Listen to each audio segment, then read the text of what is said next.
गांव काफी शांत था, लेकिन कभी कभी कुछ ऐसी घटनाएं घट जाती थीं कि पूरे गांव में हंगामा मच जाता था।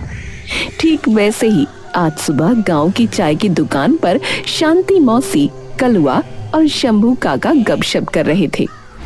तभी उनके सामने से एक महिला लाल साड़ी पहने, मांग में सिंदूर भरे, सिर झुकाकर जा रही थी।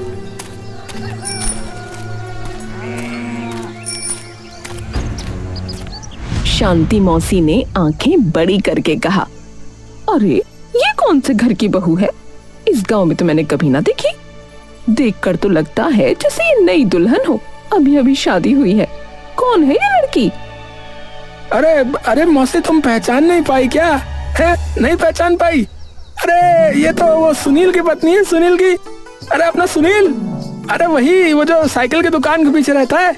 अरे कल शाम को जो है वो शहर से इस लड़की से शादी करके आए हैं। हाँ, सुना है लड़की का घर शहर में है, शहर में। अरे कल जो है ना वो ट्रेन से शादी करके लाए हैं, ट्रेन से। देख कलुआ, ये तो शहर की लड़की है, और तू जानता है ना शहर की लड़कियां गांव की बहुओं की तरह ना रहती, इतना काम ना कर सकती। अभी ये लड़की क्या करेगी? ना तो ठीक से खाना बना पाएगी, ना धान काट पाएगी, कुछ भी तो ना कर पाएगी। हम भी देखते हैं कि शहर की हीरोइनी गांव में कैसे पैर जमाती है। अरे तुमने सही कहा मौसी, बिल्कुल सही कहा। क्या हो गया भगवान जाने। गांव में क्या कोई और लड़की नहीं थी क्या? है कोई और नहीं लड़की थी? बताओ, गांव में लड़कियों की इतनी कमी पड़ गई है क्या? है कि शहर से लड़की लानी पड़ रही है? बताओ। है पता नहीं इन्हें क्या हो जाता है। अब ये तो भगवान ही जाने क्या हो जाता है। गांव में इतनी अच्छी अच्छी लड़कियां हैं, उन पर इनकी नजर ही नहीं पड़ती है। जीते जी और क्या क्या देखना पड़ेगा, कौन जानता है। बाप रे, वो प्यार करके शहर से शादी करके ला रहा है। क्यों रे, इतना कैसा प्यार? क्या गांव की लड़कियों से प्यार न किया जाता? बस सब ढोंग है। अरे मौसी, ये तुम सब नहीं समझ पाओगी। तुम नहीं समझोगी, ये नए जमाने की चीज है, इसे कहते हैं प्यार। है प्यार।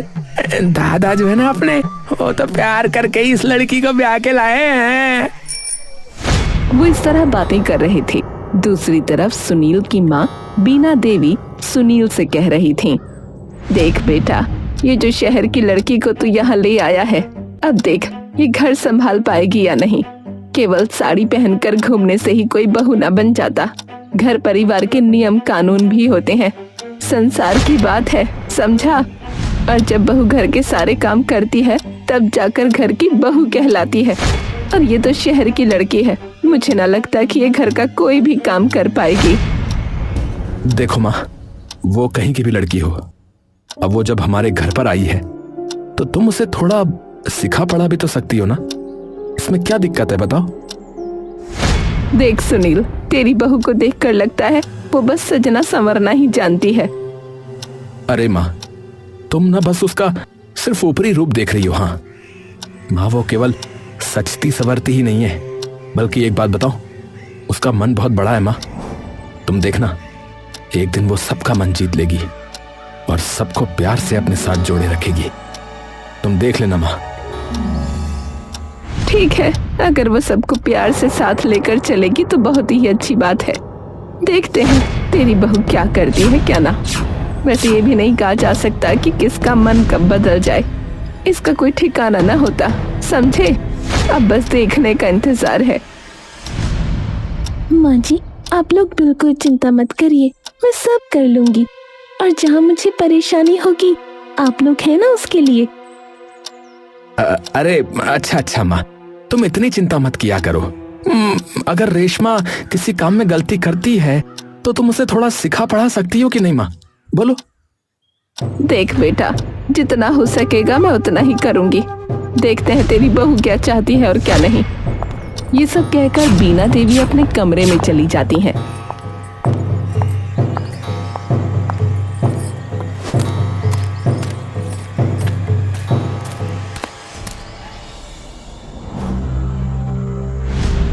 तभी सुनील की बहन सौम्या दौड़कर आती है और अपनी भाभी से कहती है, अरे भाभी, क्या तुम नल पर पानी लेने जा रही हो? चलो मैं तुम्हारे साथ चलती हूँ। तुम वैसे भी बहुत कुछ जानती तो हो नहीं। तुम अभी हमारे घर की नई बहू बनकर आई हो और जब थोड़ी पुरानी हो जाओगी तो देखना सब खुद ब खुद अकेले कर पाओगी। चलो भाभी, मैं तुम्हारे साथ चलती हूँ। हाँ दीदी, मैं भी यही सोच रही थी कि मैं अकेली जाऊंगी। अच्छा हुआ तुम आ गई।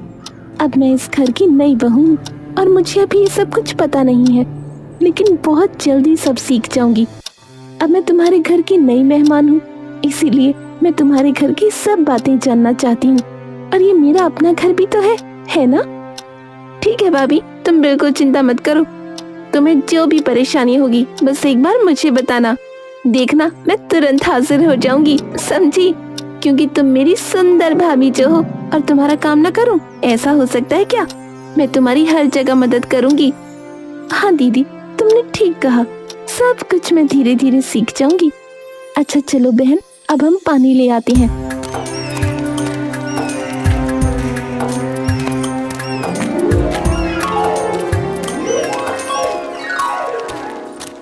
घर के अंदर बैठी बीना देवी उनकी ये सारी बातें सुन रही थीं। तभी वो कहती हैं, शहर की लड़की तो है लेकिन बातों में मिट्टी की खुशबू है। मुझे नहीं लगता कि ये लड़की बहुत बुरी होगी, लेकिन इसे थोड़ा घिसना मांझना सिखाना पड़ेगा।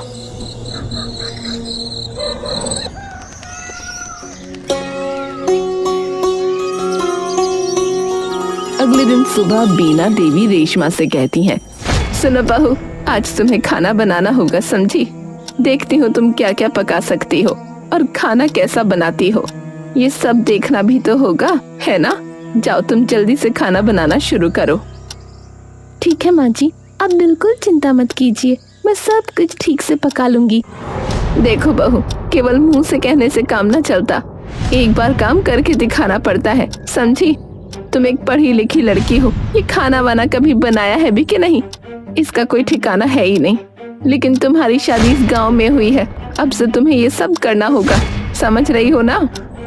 माँ, मैंने पहले कभी ऐसे रोज रोज खाना नहीं बनाया, पर कभी कभी बना लेती थी और जो कुछ भी बनाती थी अपनी डायरी में नोट कर लेती थी। आप बिल्कुल चिंता मत कीजिए। देखिए ना, आज मैं पहली बार खाना बना रही हूँ, आपको कैसा लगता है? ठीक है बहू, जाओ जाओ, जल्दी से खाना जाकर बनाना शुरू करो। फिर रेशमा खाना बनाने के लिए रसोई घर में जाती है।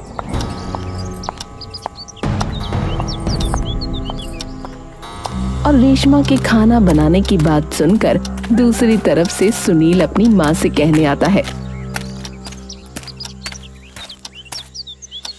अरे माँ, आज रेशमा खाना बना रही है। ओहो, तब तो लगता है कि आज भूखा ही रहना पड़ेगा माँ। मुझे नहीं लगता कि वो ये सब खाना वाना बना पाएगी माँ, मुझे लग ही नहीं रहा है। आज का खाना तुम और बहन मिलकर तो बना सकती थी ना? बताओ ना माँ, बना सकती थी कि नहीं? देख बेटा, तेरे लिए तो बाद में बनाएगी, पहले हम अपना पेट भर पाते हैं या नहीं ये तो देखें। और सुन, तू इन सब बातों में बिल्कुल मत बोल, समझा? ये हम औरतों के मामले हैं, तू इन सब बातों में बिल्कुल मत बोल। और क्या तेरी बहू केवल सजने संवरने से ही बहू बन जाएगी? घर के कामकाज भी तो सीखने होंगे। अच्छा ठीक है माँ, ठीक है, मैं कुछ नहीं बोलूंगा, तुम्हारी जो मर्जी हो करो, मुझे क्या।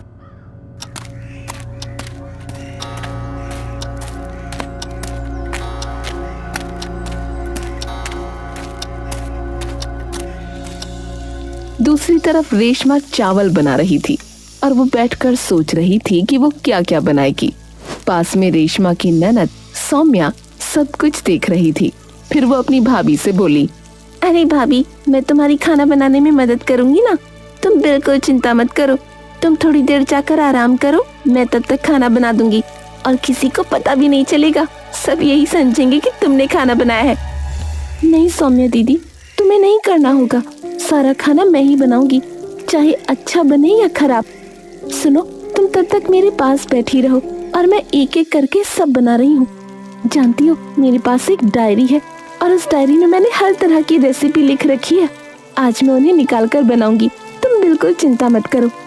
ठीक है भाभी, तुम एक एक करके खाना बनाती रहो और मैं यहाँ बैठकर सब देख रही हूँ। अगर तुम्हें कोई दिक्कत हो तो मुझे बताना। फिर रेशमा एक एक करके सब खाना बनाने लगती है और उसके खाने की खुशबू बाहर चली जाती है। उसी रास्ते से कलुआ जा रहा था इसलिए कलुआ उस खाने की खुशबू सूंघकर घर के अंदर आ जाता है।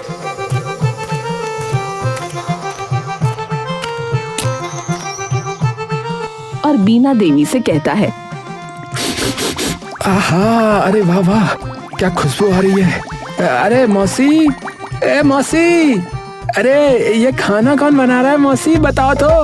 आहा, बड़ी बढ़िया खुशबू आ रही है। ओहो, इतनी बढ़िया खुशबू।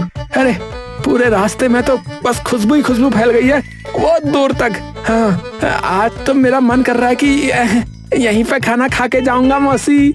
हाँ, बता रहा हूँ। अरे कसम से मौसी, खाने की जैसे ही खुशबू अंदर गई, मेरे मुंह से भर भर के लार बाहर आई। कसम से बिन बुलाए खींचा चला आया मैं तो अंदर तक। हाँ मौसी। तू तो जानता है ना कलुआ, मैंने आज मेरी बहू को खाना बनाने को दिया था। सच में उसके खाने की खुशबू तो पूरे घर में फैल गई है। कितनी अच्छी खुशबू आ रही है खाने से। ठीक है, आज तू खा कर जा। और तुझे क्या कहूँ, अब बेशरम अंदर तो आ ही गया है। फिर जब खाना बन जाता है तो रेशमा सबको खाना देती है। खाना देखकर बीना देवी बोली, हाँ, दाल तो सुंदर बनी है, चावल खिले खिले हैं, कढ़ी भी काफी बढ़िया है। वैसे तुम्हें ये खाना बनाना सिखाया किसने, बताओ तो सही। माँ, मैंने ये खाना मेरी माँ से सीखा है और कुछ रेसिपीज मैंने YouTube वीडियो देखकर सीखी हैं, पर मैंने जितना हो सका खुद देखकर करने की कोशिश की है। भाभी, तुम्हारे हाथ के खाने का कोई मुकाबला नहीं। तुमने तो कमाल का खाना बनाया है। तुम तो मुझसे भी बहुत अच्छा खाना बनाती हो भाभी।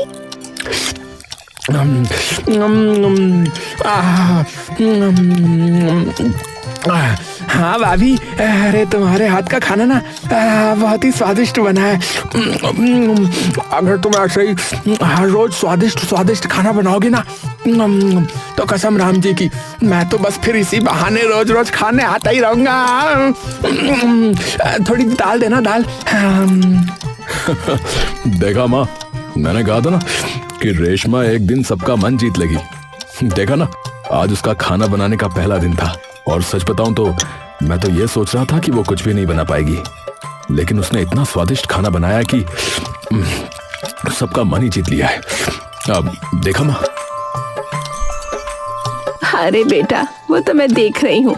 मैं तो सोच रही थी बहू शहर की लड़की है, पढ़ी लिखी है, बस सजती संवरती है, लेकिन अब देख रही हूँ वो तो काम काज में भी एकदम पारंगत है। बाप रे, मुझे तो ऐसी ही बहू चाहिए थी। आज से तू मेरी बहू नहीं है रे, तू मेरी एक छोटी सी बेटी है, मेरी अपनी बेटी, समझी? जानती है माँ, मैं तो ऐसी ही माँ ढूंढ रही थी जो सिर्फ मेरी सास ही नहीं, मेरी दोस्त भी हो, और आज मेरी इच्छा पूरी हो गई माँ।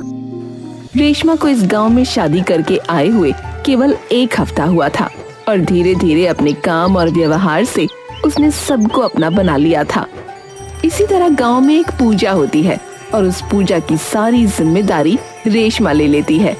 उस पूजा को पूरी तरह से वो संपन्न करती है।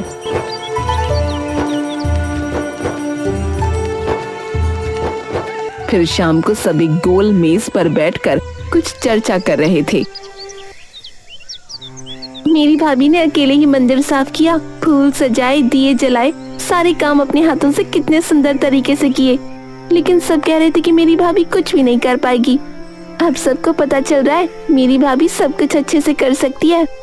तभी शांति मौसी मुंह बनाकर कहने लगी, क्या अकेली सब काम करती है? इसलिए क्यों रे, क्या हमारे घर में लड़कियां नहीं है क्या?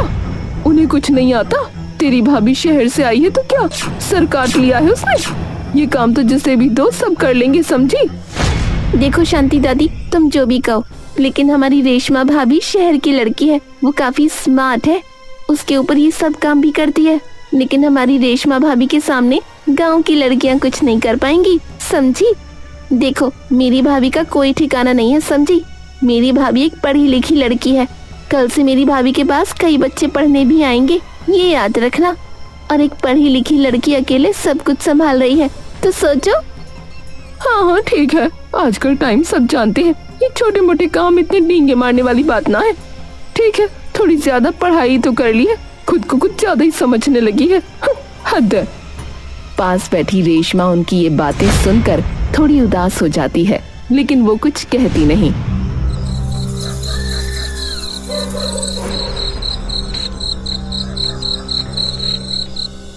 सुनील खाना खाकर अपनी पत्नी से कहता है, अरे रेशमा, अरे तुम इतना मन उदास करके क्यों बैठी हुई है भाई?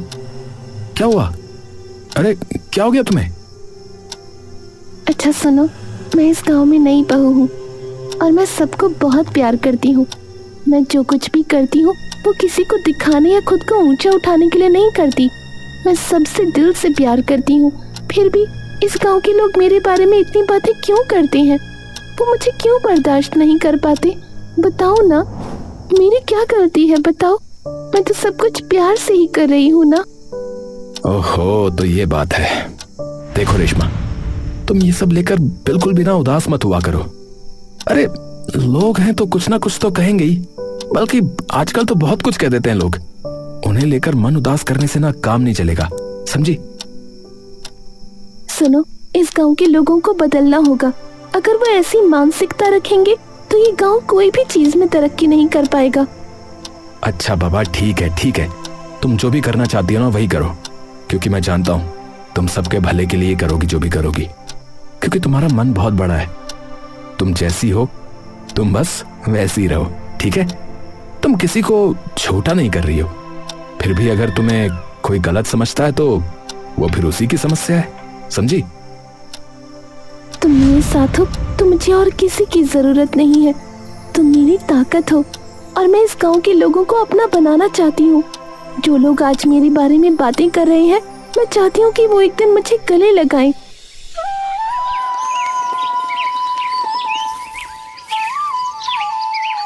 अगले दिन सुबह रेशमा अपनी ननद सौम्या से बोली, अरे भाभी, मैं कब से देख रही हूँ, तुम इतना क्या सोच रही हो? बताओ तो सही। नहीं, जानती हो बहन, मैं बस एक ही बात सोच रही हूँ।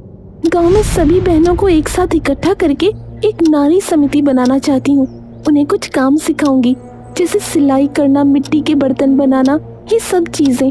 वो खुद अपने पैरों पर खड़ी हो। इससे अच्छी क्या बात होगी बताओ? वाह भाभी, ये तो तुमने बहुत शानदार बात कही। लेकिन भाभी, मैं तुम्हारे साथ रहूंगी, बता रही हूँ। मुझे भी सब कुछ सिखाना होगा। अरे पगली, तुम्हें नहीं लूंगी तो किसे लूंगी बताओ? सबसे पहले तो तुम्हें लेकर आगे बढ़ना होगा। अगर तुम सीखोगी तो तुम्हें देखकर ही तो सब सीखने आएंगे, है ना?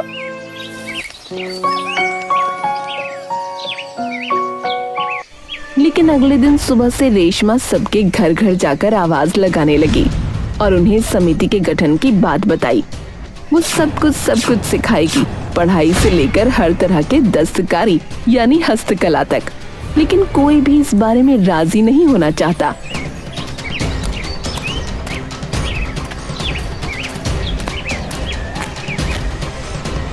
बाप रे, मैं अपनी बेटी को वहाँ ना भेजूंगी। क्यों रे बाबा, वहाँ भेजूंगी?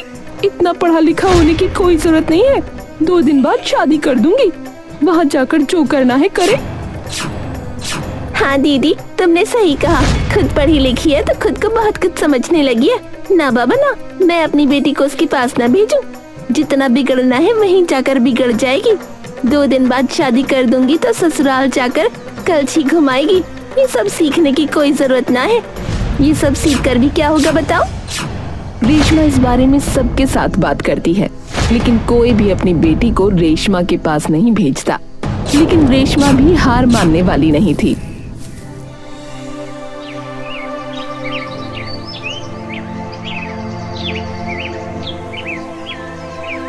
वो रोज इसी तरह से सबके घर घर जाकर बात करती रही।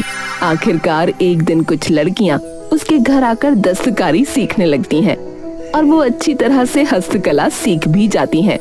कोई पढ़ाई करती है तो कोई दस्तकारी। देखा रेशमा बहू, हम तुम्हें गलत समझते थे। तुम शहर से आई हो, न जाने क्या करोगी, इसलिए हमने लड़कियों को भेजना न चाहा। लेकिन तुम इतनी छोटी लड़की हो, कमाल का दिमाग रखती हो। मैं क्या ही कहूँ, तुम मेरी बेटियों को इतनी अच्छी शिक्षा दे रही हो। सच में हमने इन बातों पर पहले कभी ध्यान ही न दिया। हमने तुम्हारे बारे में कितनी बुरी बुरी बातें कही थी बेटा। हाँ दीदी, तुमने सही कहा। मैं आज देख रही थी कि मेरी बेटी कितनी तेजी से फर्राटेदार अंग्रेजी बोल रही है। मैंने अपनी बेटी को पहले कभी ऐसे नहीं देखा। सच में रेशमा, तुम बहुत अच्छी हो। तुमने मेरी बेटी को बहुत अच्छी शिक्षा दी है। आज के बाद हम अपनी बेटी को तुम्हारे पास ही भेजेंगे। देखा ना, मैंने कहा था ना, मेरी भाभी सबसे बेहतरीन है, क्योंकि मेरी भाभी सबका भला करती है, कभी बुरा नहीं करती। और इस गांव के लोग मेरी भाभी को कितनी बुरी बुरी बातें सुनाते थे, लेकिन मेरी भाभी इतनी अच्छी है, उसने किसी को कुछ नहीं कहा, चुप रही। ये शिक्षा का प्रमाण है, समझी? अरे तूने सही कहा। जब बहू पहली बार हमारे घर आई थी तब मैंने सोचा था शहर से लड़की आई है, कुछ ना करेगी, लेकिन अब मैं समझ रही हूँ मेरी बहू इस गांव का एक गर्व बन गई है और इस गांव को पूरी तरह से बदल दिया है। सच में ये मेरे घर की लक्ष्मी है। देखा सौम्या, बस हमारा एक कदम और कितने गांव वालों की जिंदगी में बदलाव आ गया। अगर हर एक पढ़ा लिखा इंसान एक कदम बढ़ाकर ऐसे काम करने लग जाए तो हमारा देश एक बार फिर से विश्व गुरु बन जाएगा।